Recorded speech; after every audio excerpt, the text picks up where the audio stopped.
दीप जो खुद जलकर औरों को रोशनी देता रहा। दीप एक बहुत ही गरीब बस्ती में रहने वाला लड़का था। उसके पिता रिक्शा चलाते थे और माँ दूसरों के घरों में काम करती थी। घर में रोज 2 वक्त की रोटी भी मुश्किल से मिलती थी। लेकिन दीप को पढ़ने का बहुत शौक था। जब उसके दोस्त खेलने जाते, दीप किताबों में डूबा रहता। स्कूल में वह हमेशा टॉपर आता था, पर उसकी गरीबी का मजाक उड़ाया जाता। लोग कहते, इसका क्या होगा, किताबें पढ़कर अमीर थोड़ी बनेगा। लेकिन दीप चुपचाप सब सुनता और मन ही मन कहता, एक दिन मैं ऐसा बनूंगा कि यही लोग ताली बजाएंगे। एक बड़ी ठोकर। 10वीं के बाद दीप की पढ़ाई रुक गई। पैसे नहीं थे, किताबें नहीं थी और घर में मदद की जरूरत थी। उसने एक चाय की दुकान पर काम शुरू कर दिया।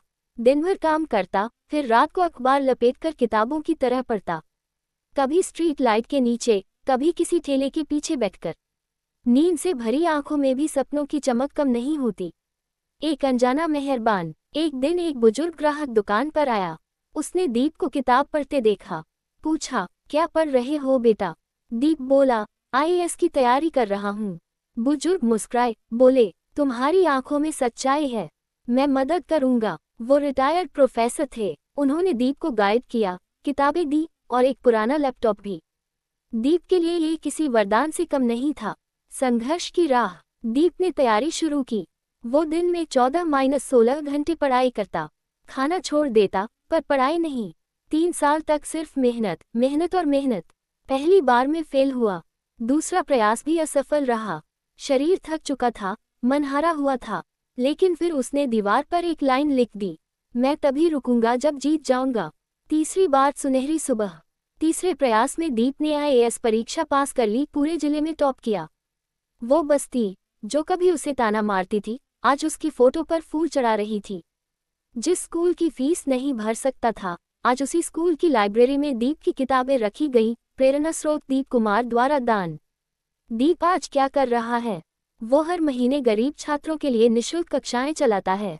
उनकी पढ़ाई, किताबें, खाना सब कुछ खुद के खर्चे से कराता है। उसने अपनी माँ को वो घर दिलाया जिसमें कभी काम किया करती थी, और अपने पिता को वो रिक्शा खुद चलाकर उनके नाम पर म्यूजियम में रखवाया। दीप कहता है, मैं जलता रहा ताकि औरों की जिंदगी रोशन हो सके। अब मेरी मंजिल यही है, औरों को मंजिल तक पहुंचाना। सीख।